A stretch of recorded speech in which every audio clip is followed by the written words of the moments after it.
ಶ್ರೀ ಮಹಾಗಣಪತಯೇ ನಮಃ. ಶ್ರೀ ಗುರುಭ್ಯೋ ನಮಃ. ಹರಿ ಓಂ. ಓಂ ನಮಃ ಶಿವಾಯ. ಓಂ ನಮಃ ಶಿವಾಯ. ಓಂ ನಮಃ ಶಿವಾಯ. ಪ್ರಿಯ ವೀಕ್ಷಕರೇ, ಜ್ಯೋತಿಷ್ಯ ಕಾರ್ಯಕ್ರಮಕ್ಕೆ ನಿಮಗೆಲ್ಲ ಹಾರ್ದಿಕ ಸ್ವಾಗತ. ಇವತ್ತು ನಾನು ಕರ್ಕಾಟಕ ರಾಶಿ ಜುಲೈ 2024 ತಿಂಗಳ ಭವಿಷ್ಯವನ್ನ ನಿಮಗೆಲ್ಲ ತಿಳಿಸ್ಕೊಡ್ತಾ ಇದ್ದೀನಿ. ಈ ತಿಂಗಳಲ್ಲಿ ನಿಮಗೆ 3 ಗ್ರಹಗಳು, ತ್ರಿಗ್ರಹಿ ಯೋಗ, 3 ಗ್ರಹಗಳು ಕೂಡ ಶುಭ ಫಲವನ್ನ ಗೋಚಾರದಲ್ಲಿ ಕೊಡ್ತಾ ಇದ್ದಾರೆ. ಇದು ಗೋಚಾರ ಫಲ ಆಗಿರುತ್ತೆ. ನೀವು ನಿಮ್ಮ ಜನ್ಮ ಜಾತಕದ ಮೇಲೆ ಯಾವ ಗ್ರಹಗಳು ಸಂಚಾರ ಆಗಿ ಯಾವ ರೀತಿ ಫಲಾನುಫಲ ಪ್ರಾಪ್ತಿಯಾಗುತ್ತೆ ಅಂತ ತಿಳ್ಕೋಬೇಕು ಅಂದ್ರೆ ನಿಮ್ಮ ಜನ್ಮ ಜಾತಕವನ್ನ ನೀವು ತಿಳಿಸ್ಬೇಕಾಗತ್ತೆ. ಈ ತಿಂಗಳಲ್ಲಿ ಒಟ್ಟು 4 ಗ್ರಹಗಳಲ್ಲಿ ತ್ರಿಗ್ರಹಿ ಯೋಗ, 3 ಗ್ರಹಗಳು ಶುಭ ಫಲ ಕೊಡ್ತಾ ಇರೋದ್ರಿಂದ ಕಟಕ ರಾಶಿಯವರಿಗೆ ಒಂಥರ ರಾಜಯೋಗದಂತಹ ಶುಭ ಫಲ ಅನ್ನೋದು ಪ್ರಾಪ್ತಿಯಾಗುತ್ತೆ. 6-7-2024 ಶುಕ್ರ ಮಿಥುನ ರಾಶಿಯಿಂದ ನಿಮ್ಮ ಜನ್ಮ ರಾಶಿಗೆ ಸಂಚಾರ. ನಿಮಗೆ ಹಣಕಾಸಿನ ವಿಚಾರದಲ್ಲಿ ಸುಖ ಪ್ರಾಪ್ತಿಯಾಗುವಂಥದ್ದು, ಸ್ತ್ರೀಯಿಂದ ಸುಖ ಪ್ರಾಪ್ತಿಯಾಗುವಂಥದ್ದು, ಎಮೋಷನಲ್ ಕಾಂಟ್ಯಾಕ್ಟ್ಸ್, ಯಾವ ವಿಚಾರದಲ್ಲಿ, ವಾಹನ ವಿಚಾರದಲ್ಲಿ, ಹೆಣ್ಣಿನ ವಿಚಾರದಲ್ಲಿ, ಭೂಮಿಯ ವಿಚಾರದಲ್ಲಿ, ಇದರಲ್ಲೆಲ್ಲ ಆಸಕ್ತಿ ಹೆಚ್ಚಾಗುವ ಸಾಧ್ಯತೆಗಳಿದೆ. ಎಲ್ಲ ಆಸೆ ಆಕಾಂಕ್ಷೆಗಳು, ಪ್ರಾಪಂಚಿಕ ಆಸೆ ಆಕಾಂಕ್ಷೆಗಳು ಕೂಡ ಹೆಚ್ಚಾಗುವ ಸಾಧ್ಯತೆಗಳಿದೆ. ಯಾವಾಗ ಕಟಕ ರಾಶಿಯಲ್ಲಿ ಶುಕ್ರ ಸಂಚಾರ ಆಗ್ತಾನೆ ಆಗ ವೈಭವ, ಎಲ್ಲಾ ಸುಖವನ್ನ ಅನುಭವಿಸ್ಬೇಕು ಅನ್ನುವಂತ ಆಸೆ, ಪ್ರಣಯ ಸಂಬಂಧ ಅಂದ್ರೆ ಸೆಕ್ಷುಯಲ್ ಸುಖ ಅನುಭವಿಸ್ಬೇಕು ಅನ್ನುವಂತ ಆಸೆ, ಧನವಂತರಾಗ್ಬೇಕು ಅನ್ನುವಂತ ಆಸೆ, ಎಲ್ಲಾ ಸುಖ ಎಲ್ಲವನ್ನ ಕೊಡ್ತಾನೆ ಶುಕ್ರ. ಎಲ್ಲಾ ವಿಧವಾದ ಪ್ರಾಪಂಚಿಕ ಸುಖ, ಯಾಕಂದ್ರೆ ಶುಕ್ರನೇ ಪ್ರಾಪಂಚಿಕ ಸುಖಕ್ಕೆ ಕಾರಕ ಗ್ರಹ, ಲಕ್ಸುರಿಗೆ ಕಾರಕ ಗ್ರಹ. ಪತ್ನಿಯಿಂದ ಅಥವಾ ಇತರರಿಂದ ಪ್ರಣಯ ಲೈಂಗಿಕ ಸುಖವನ್ನ ನೀವು ಪಡಿತೀರಿ, ಪುರುಷರಾಗಿದ್ರೆ. ಹಾಗೆ ಸ್ತ್ರೀಯರಾಗಿದ್ರು ಕೂಡ ಅಷ್ಟೇ, ಇತರರಿಂದ ಪ್ರಣಯ ಲೈಂಗಿಕ ಸುಖವನ್ನ ಪಡಿತೀರಿ. ಸುಗಂಧ ದ್ರವ್ಯ, ಆಹಾರ, ಉತ್ತಮವಾದ ಆಹಾರ, ಅನ್ನ ಪರಬ್ರಹ್ಮ, ಒಳ್ಳೆ ಆಹಾರ ತಿಂತೀರಿ, ಲೈಂಗಿಕ ಸುಖ ಪಡಿತೀರಿ. ವಿದ್ಯೆಯಲ್ಲಿ ಆಸಕ್ತಿ, ಮುಂದಿನ ವಿದ್ಯೆಯಲ್ಲೂ ಕೂಡ ಪ್ರಗತಿ, ಜೀವನದಲ್ಲಿ ಪ್ರಗತಿ, ವ್ಯಾಪಾರದಲ್ಲಿ ಅಭಿವೃದ್ಧಿ, ಅದರಲ್ಲೂ ಮದ್ಯ ವ್ಯಾಪಾರ, ಸುಗಂಧ ದ್ರವ್ಯ ವ್ಯಾಪಾರ, ಅಲಂಕಾರ ವಸ್ತು ಸಂಬಂಧಂತಹ ವ್ಯಾಪಾರ, ಸುಂದರ ವಸ್ತ್ರಗಳ ವ್ಯಾಪಾರ. ಇದು ಯಾಕಂದ್ರೆ ಇದು ವಾಕ್ ಸ್ಥಾನ, ವಾಕ್ಗೆ ಅಂದ್ರೆ ನೀವು ಮಾತಾಡುವಂತಹ ಉತ್ತಮ ಭಾಷಣಗಾರರು ಕೂಡ ಆಗಿರ್ತೀರಿ. ಶುಕ್ರ 11ನೇ ಮನೆ ಅಧಿಪತಿ ಮತ್ತು ಚತುರ್ಥಾಧಿಪತಿಯಾಗಿ ನಿಮ್ಮ ಜನ್ಮ ರಾಶಿಯಲ್ಲಿ ಸಂಚಾರ ಆಗ್ಬೇಕಾದ್ರೆ ತಾಯಿಯಿಂದ ಕೂಡ ನಿಮಗೆ ಶಾಂತಿ ಅನ್ನೋದು ಪ್ರಾಪ್ತಿಯಾಗತ್ತೆ. ಆಸ್ತಿ ವಿಚಾರದಲ್ಲೂ ಲಾಭ ಆಗತ್ತೆ. ಲಾಭ ನಿಮ್ಮ ದೊಡ್ಡಣ್ಣ ಅಥವಾ ನಿಮ್ಮ ದೊಡ್ಡ ಅಕ್ಕ, ಸಹೋದರ ಸಹೋದರಿಯರಿಂದನೂ ಕೂಡ ನಿಮಗೆ ಅನುಕೂಲಗಳಾಗತ್ತೆ. ಅದರಲ್ಲೂ ನಿಮಗೆ ಸ್ತ್ರೀ ಸ್ನೇಹಿತರಿದ್ರೆ ಅವರಿಂದನೂ ಕೂಡ ನಿಮಗೆ ಎಲ್ಲಾ ರೀತಿಯ ಅನುಕೂಲಗಳು ನೀವು ಕಂಡುಕೊಳ್ತೀರಿ. ನಿಮ್ಮ ಸೊಸೆ ಅಥವಾ ಅಳಿಯ, ಸನ್ನಿಲ್ಲ ಅಥವಾ ಡಾಟರ್ ಇನ್ ಲಾ ಇದ್ರೆ ಕೂಡ ಅವರಿಂದನೂ ಕೂಡ ನಿಮಗೆ ಅನುಕೂಲ ಆಗತ್ತೆ. ಸೋಷಿಯಲ್ ಆಕ್ಟಿವಿಟಿಗಳಿದ್ರೆ ಅಲ್ಲಿಂದ ಕೂಡ ನಿಮಗೆ ಅನುಕೂಲ ಆಗತ್ತೆ. ಅರ್ನಿಂಗ್ ಅನ್ನೋದು ಹೆಚ್ಚಾಗುವ ಸಾಧ್ಯತೆಗಳಿದೆ. ಹೀಗೆ ಶುಕ್ರ ನಿಮ್ಗೆಲ್ಲ ಶುಭ ಫಲಗಳನ್ನ ಜುಲೈ ತಿಂಗಳಲ್ಲಿ ಕೊಡ್ತಾ ಹೋಗ್ತಾನೆ. ವಾಹನಗಳಿಂದ ಲಾಭ ಕೊಡ್ತಾನೆ. ಮನೆಗಳು, ಬಾಡಿಗೆಗಳು, ಚಿರಾಸ್ತಿ, ಚರಾಸ್ತಿಯಿಂದ ಲಾಭಗಳನ್ನ ನೀವು ಎಕ್ಸ್ಪೆಕ್ಟ್ ಮಾಡ್ಬೋದು. ಯಾಕೆಂದ್ರೆ ನಿಮಗೆ ಚರ ಆಸ್ತಿಯಿಂದ ಜಾಸ್ತಿ ಲಾಭ. ಯಾಕೆಂದ್ರೆ 4ನೇ ಮನೆ ಅಂದ್ರೆ ಚರರಾಶಿ. ನಿಮ್ಮ ರಾಶಿಯಿಂದ 4ನೇ ಮನೆ ಚರರಾಶಿ. ನಿಮ್ಮ ಜನ್ಮ ರಾಶಿನೂ ಕೂಡ ಚರರಾಶಿ. ಅದರಿಂದ ಚರ ಅಂದ್ರೆ ವಾಹನಗಳು, ಕಾರು, ಬಸ್ಸು, ಲಾರಿಗಳು, ಇದರಿಂದೆಲ್ಲ ಹೆಚ್ಚು ಲಾಭವನ್ನ ಪಡಿತೀರಿ. ಕೆಲವರು ಪ್ರಾಣಿಗಳನ್ನ ಸಾಕ್ತೀರಾ, ಕೋಳಿ ಸಾಕೋದು, ಇನ್ನು ಬೇರೆ ಬೇರೆ ಪ್ರಾಣಿಗಳನ್ನ ಸಾಕ್ತೀರಿ. ಆ ಪ್ರಾಣಿಗಳಿಂದ ಲಾಭ. ಹಳ್ಳಿಗಳಿದ್ರೆ ಹಸುವನ್ನ ಮಾರಾಟ ಮಾಡೋದು, ಎಮ್ಮೆಗಳನ್ನ ತಂದು ಮಾರಾಟ ಮಾಡೋದು, ಕುರಿಗಳ ಮಾರಾಟ ಮಾಡೋದು, ಮೇಕೆಗಳ ಮಾರಾಟ ಮಾಡೋದು, ಹೀಗೆ ಪ್ರಾಣಿ ಪಕ್ಷಿಗಳ ಮಾರಾಟ. ಅದಕ್ಕೆಲ್ಲ ಗೌರ್ಮೆಂಟ್ ಕೆಲವೊಂದು ಪ್ರಾಣಿಗಳನ್ನ ಮಾರಾಟ ಮಾಡೋದಕ್ಕೆ ಕೊಂಡ್ಕೊಳ್ಳೋಕೆ ಏನು ಅಭ್ಯಂತರ ಇಲ್ಲ, ಸಾಕು ಪ್ರಾಣಿಗಳು. ಕೆಲವರು ಸಿಟಿಗಳಲ್ಲಿದ್ರೆ ನಾಯಿಗಳನ್ನ ಬೇಕಾದವ್ರಿಗೆ ಮಾರಾಟಗಳನ್ನ ಮಾಡ್ತಾರೆ. ಖರೀದಿ ಮಾಡ್ತಾರೆ.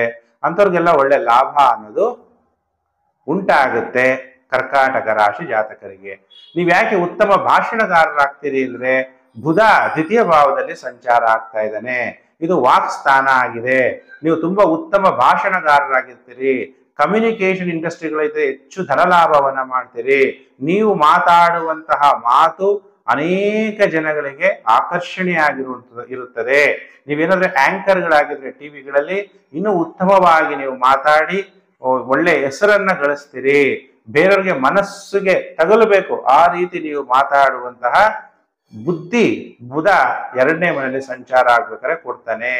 ಬುಧ ನಿಮ್ಗೆ 3ನೇ ಮನೆ ಅಧಿಪತಿ ಮತ್ತು ವ್ಯಯಾಧಿಪತಿ ಆಗಿದ್ರು ಕೂಡ ಬುಧ ಯಾವಾಗ ದ್ವಿತೀಯ ಭಾವದಲ್ಲಿ ಸಂಚಾರ ಆಗ್ತಾನೆ ಕಟಕ ರಾಶಿಯವರಿಗೆ, ಆಗ ಜ್ಞಾನ ಆಧ್ಯಾತ್ಮಿಕ ವಿಷಯಗಳಲ್ಲಿ ಆಸಕ್ತಿ. ಅದಕ್ಕೆ ವಿದ್ಯೆಯನ್ನು ನಾವೇನ್ ಮಾಡ್ಬೇಕು? ವಿದ್ಯಾದಾನಂ ಸರ್ವಧನ ಪ್ರಧಾನಂ. ಊಟ ಕೊಟ್ರೆ ಇವತ್ತು ಊಟ ಮಾಡ್ತಾರೆ, ಸಾಯಂಕಾಲ ಕಸವಾಗುತ್ತೆ. ವಿದ್ಯೆಯನ್ನ ಯಾರಿಗಾರು ದಾನ ಮಾಡಿದ್ರೆ ದುಡ್ಕೊಂಡು ಪ್ರತಿದಿನ ಜೀವನ ಮಾಡ್ತಾರೆ. ಅದಕ್ಕೆ ವಿದ್ಯಾದಾನಂ ಸರ್ವಧನ ಪ್ರಧಾನಂ ಅಂತ ಹೇಳಲಾಗತ್ತೆ. ಅದಕ್ಕೆ ವಿದ್ಯೆ ಗೊತ್ತಿರೋರು ಬೇರೆಯವರಿಗೆ ವಿದ್ಯೆಯನ್ನು ಕೂಡ ಕಲಿಸಿ ನೀವು ಮಾಡಿದಂತೆ ಎಲ್ಲಾ ಕಾರ್ಯಗಳಲ್ಲಿ ಜಯ ಆಗುತ್ತೆ. ವ್ಯಾಪಾರದಲ್ಲೂ ಕೂಡ ಅಭಿವೃದ್ಧಿ ಆಗುತ್ತೆ. ಬುಧ ನೋಡಿ 2 ಗ್ರಹಗಳು ಯಾಕೆ ಹೇಳ್ಬಿಟ್ರೆ ಶುಕ್ರ ಶುಭ ಫಲ, ಬುಧ ಶುಭ ಫಲ, ಆಮೇಲೆ ಮಂಗಳ ಪರಾಕ್ರಮಶಾಲಿ ಮಂಗಳ, ಸೇನಾಧಿಪತಿ ಮಂಗಳ ಕೂಡ ರಾಶಿ ಪರಿವರ್ತನೆ. 12ನೇ ತಾರೀಕು ಜುಲೈ 2024 ಮೇಷ ರಾಶಿಯಿಂದ ವೃಷಭ ರಾಶಿಗೆ ಸಂಚಾರ ಆಗಿದ ತಕ್ಷಣ ನಿಮಗೆ ಮಂಗಳನಿಂದನೂ ಕೂಡ ಶುಭ ಫಲಗಳನ್ನ ಎಕ್ಸ್ಪೆಕ್ಟ್ ಮಾಡ್ಬೋದು. ಮಂಗಳ ಯಾವ ರೀತಿ ಶುಭ ಫಲಗಳನ್ನ ಕೊಡ್ತಾನೆ ಅಂತ ನೀವು ಹೇಳ್ಬೇಕು ಅಂತಂದ್ರೆ, ಲಾಭ ಸ್ಥಾನದಲ್ಲಿ ಎಲ್ಲಾ ವಿಷಯದಲ್ಲೂ ಲಾಭ. ನಿಮ್ಮ ಎಲ್ಲಾ ಮನೋಕಾಮನೆಗಳನ್ನ ನೀವು ಈಡೇರಿಸ್ಕೊಳ್ಳಕ್ಕೆ ಪ್ರಯತ್ನಗಳನ್ನ ಮಾಡ್ತೀರಿ. ಕುಜ ಅಂದಾಗ ಪೊಲೀಸ್ನವ್ರ ಹತ್ರ ಕೆಲಸ ಆಗ್ಬೇಕಾ? ಅದಾಗುತ್ತೆ. ಧೈರ್ಯ ಹೆಚ್ಚಾಗುತ್ತಾ? ಧೈರ್ಯ ಹೆಚ್ಚಾಗುತ್ತೆ. ಧೈರ್ಯಂ ಸರ್ವರ್ಥ ಸಾಧನಂ ಧೈರ್ಯೇ ವಸತೆ ಲಕ್ಷ್ಮಿ. ಧೈರ್ಯದಿಂದ ಯಾವುದೇ ಒಂದು ಬಿಸ್ನೆಸ್ ಮಾಡಿದಾಗ ಸಕ್ಸಸ್ ಆಗಿ ತಾಯಿ ಮಹಾಲಕ್ಷ್ಮಿ ಅನುಗ್ರಹ ಆಗುತ್ತೆ. ಪ್ರಬಲವಾದ ಆರೋಗ್ಯ ಪ್ರಾಪ್ತಿಯಾಗುತ್ತೆ. ಆರೋಗ್ಯಂ ಪರಮಂ ಭಾಗ್ಯಂ ಸ್ವಸ್ಥಯಂ ಸರ್ವರ್ಥ ಸಾಧನಂ ಅಂತ ಹೇಳಲಾಗುತ್ತೆ. ಉತ್ತಮ ಆರೋಗ್ಯ ಪ್ರಾಪ್ತಿಯಾಗುತ್ತೆ. ಆರೋಗ್ಯ ಇದ್ರೆ ತಾನೇ ಎಲ್ಲ. ಎಷ್ಟೋ ಜನ ಬರೀ ಹಣ ಒಂದಿದ್ರೆ ಸಾಕು ಅನ್ಕೊಂತಾರೆ. ಹಣ ಇದ್ರೂ ಕೂಡ ಆರೋಗ್ಯ ಇಲ್ಲ ಅಂದ್ರೆ ಒಳ್ಳೊಳ್ಳೆ ರುಚಿ ರುಚಿಯಾದಂತ ಆಹಾರ ತಿನ್ನಕ್ಕಾಗಲ್ಲ, ಎಲ್ಲಿ ಬೇಕೋ ಅಲ್ಲಿ ಟ್ರಾವೆಲ್ ಮಾಡಕ್ಕಾಗಲ್ಲ. ನೋಡಿ, ಸಹೋದರ ಸಹೋದರಿಯಿಂದ ನಿಮ್ಗೆ ಲಾಭ ಆಗುತ್ತೆ, ಉತ್ತಮ ಆರೋಗ್ಯ ಪ್ರಾಪ್ತಿಯಾಗುತ್ತೆ, ವೈಭವ ಮತ್ತೆ ಮೋಜುಗಳನ್ನ ಅನುಭವಿಸ್ತೀರಿ ಅನ್ನುವಂತಹ ವಿಚಾರ ಕುಜ ನಿಮಗೆ ಸೂಚಿಸ್ತಾ ಇದ್ದಾನೆ.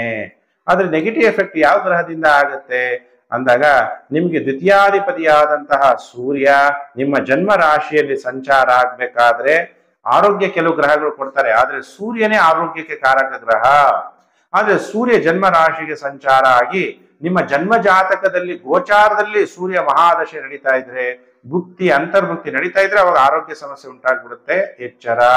ಅದಕ್ಕೆ ನರಗಳ ದೌರ್ಬಲ್ಯ ಉಂಟಾಗ್ಬೋದು, ಮುಖ ಸಂಬಂಧಿ ವ್ಯಾಧಿಗಳು, ಮುಖ ಕಳೆ ಇಲ್ದಂಗೆ ಆಗ್ಬಿಡೋದು, ಮುಖದ ಮೇಲೆ ಏನೇನೋ ಕಲೆಗಳು ಉಂಟಾಗ್ಬಿಡುವಂಥದ್ದು, ಮಾನಸಿಕವಾಗಿ ಅಸ್ವಸ್ಥರಾಗುವಂಥದ್ದು, ನರಗಳ ದೌರ್ಬಲ್ಯ ಉಂಟಾಗೋದು, ಈ ತರ ಎಲ್ಲ ಏನೋ ಆಗ್ತಾ ಇದೆ ಅಂದಾಗ ನೀವು ಇಮಿಡಿಯೇಟ್ ಆಗಿ ನಿಮ್ಮ ಜಾತಕವನ್ನ ನನಗೆ ತೋರಿಸ್ಬೇಕಾಗತ್ತೆ. ಅಥವಾ ಅಧಿಕಾರ ಆಡಳಿತ ವರ್ಗದಿಂದ ನಿಮಗೆ ತೊಂದರೆಗಳು ಉಂಟಾಗಿ ಯಾವುದಾದ್ರೂ ಕೇಸುಗಳು ನಿಮ್ಮ ಮೇಲೆ, ನಿಮ್ಮ ಮೇಲಧಿಕಾರಿಗಳು ನಿಮ್ಮ ಮೇಲೆ ಕೇಸ್ ಮಾಡಬಹುದು. ಕೆಲವು ಟೈಮಲ್ಲಿ ಕೆಲಸವಿಲ್ಲದೆ ತಿರುಗಾಟ ಹೆಚ್ಚಾಗುತ್ತೆ. ಪಿತ್ರಾರ್ಜಿತ ಆಸ್ತಿಗಳಲ್ಲಿ ವ್ಯಾಜ್ಯಗಳು ಉಂಟಾಗುತ್ತದೆ. ಕೆಮ್ಮು ನೆಗಡಿಗಳು ಕೂಡ ಕೆಲವರಿಗೆ ಉಂಟಾಗುವ ಸಾಧ್ಯತೆ ಇದೆ. ಅದಕ್ಕೆ ಕರ್ಕಾಟಕ ರಾಶಿ ಜಾತಕರು ಜುಲೈ ತಿಂಗಳಲ್ಲಿ ಈ ತರ ನೆಗೆಟಿವ್ ಎಫೆಕ್ಟ್ ಸ್ಟಾರ್ಟ್ ಆಗ್ತಾ ಇರುತ್ತೆ. ಜೂನ್ ಅಲ್ಲೇ ಸ್ಟಾರ್ಟ್ ಆಗ್ಬಿಡುತ್ತೆ ಅಥವಾ ಜುಲೈಯಲ್ಲಿ ಸ್ಟಾರ್ಟ್ ಆಗುತ್ತೆ. ಯಾಕಂದ್ರೆ 12ನೇ ತಾರೀಕು ಕುಜ ರಾಶಿ ಪರಿವರ್ತನೆ ಆಗೋದು. ಆ ತರ ನೆಗೆಟಿವ್ ಎಫೆಕ್ಟ್ ನಿಮ್ಗೆ ಏನ ಇದ್ರೆ ನಿಮ್ಮ ಜನ್ಮ ಜಾತಕವನ್ನು ತೋರಿಸಿ ಸೂಕ್ತ ಪರಿಹಾರಗಳನ್ನ ನೀವು ಮಾಡ್ಕೋಬೇಕು. ನಾನು ಮಾಡ್ಕೊಡ್ತೀನಿ ಅಂತ ಹೇಳ್ತಾ, ನಿಮ್ಮೆಲ್ಲರಿಗೂ ಕೂಡ ಒಳ್ಳೇದಾಗ್ಲಿ. ಹೊಸಬ್ರು ಸಬ್ಸ್ಕ್ರೈಬ್ ಮಾಡ್ಕೊಳ್ಳಿ, ನೋಟಿಫಿಕೇಶನ್ ಬೆಲ್ ಆಲ್ ಒತ್ತಿ, ಆಗ ನಾನು ಮುಂದೆ ಹಾಕುವ ಲೇಟೆಸ್ಟ್ ವಿಡಿಯೋ ನಿಮಗೆ ಬೇಗ ಬಂದು ತಲುಪುತ್ತೆ. ಕೆಳಗಡೆ ಶೇರ್ ಬಟನ್ ಇದೆ. ನೀವೆಲ್ಲ ಸೋಷಿಯಲ್ ಮೀಡಿಯಾಗಳಿರ್ತೀರಿ, Facebook, WhatsApp group, Telegram group ಎಲ್ಲೆಲ್ಲಿದ್ದೀರಾ ಅಲ್ಲೆಲ್ಲ ವಿಡಿಯೋವನ್ನ ಶೇರ್ ಮಾಡೋದನ್ನ ಮರಿಬೇಡಿ. ನಿಮ್ಗೆಲ್ಲ ಭಗವಂತ ಒಳ್ಳೇದ್ ಮಾಡ್ಲಿ ಅಂತೇಳಿ ದೇವರ ಹತ್ರ ಪ್ರಾರ್ಥನೆ ಮಾಡ್ತಾ, ಓಂ ಸರ್ವೇ ಭವಂತು ಸುಖಿನಃ ಸರ್ವೇ ಸಂತು ನಿರಾಮಯಃ ಸರ್ವೇ ಭದ್ರಾಣಿ ಪಶ್ಯಂತು ಮಾ ಕಶ್ಚಿತ್ ದುಃಖ ಭಾಗ್ ಭವೇತ್. ಓಂ ಶಾಂತಿ ಶಾಂತಿ ಶಾಂತಿ. ನಿಮ್ಮೆಲ್ಲರಿಗೂ ಕೂಡ ಸುಖ ಪ್ರಾಪ್ತಿಯಾಗ್ಲಿ, ಎಲ್ಲರಿಗೂ ಕೂಡ ಆರೋಗ್ಯ ಪ್ರಾಪ್ತಿಯಾಗ್ಲಿ, ಎಲ್ಲರಿಗೂ ಕೂಡ ಶುಭ ಆಗ್ಲಿ, ಯಾರಿಗೂ ತೊಂದರೆ ಆಗ್ಬಾರ್ದು ಅಂತ ಹೇಳಿ ಈ ಶಾಂತಿ ಮಂತ್ರವನ್ನ ಹೇಳಿದ್ದೀನಿ. ಸಮಸ್ತ ಲೋಕೋ ಸುಖಿನೋ ಭವಂತು. ಪ್ರಿಯ ವೀಕ್ಷಕರೇ, ಮತ್ತೊಂದು ವಿಡಿಯೋದಲ್ಲಿ ಮತ್ತೆ ನಾನು ನಿಮ್ಮನ್ನು ಭೇಟಿ ಮಾಡ್ತೀನಿ. ನಮಸ್ಕಾರ.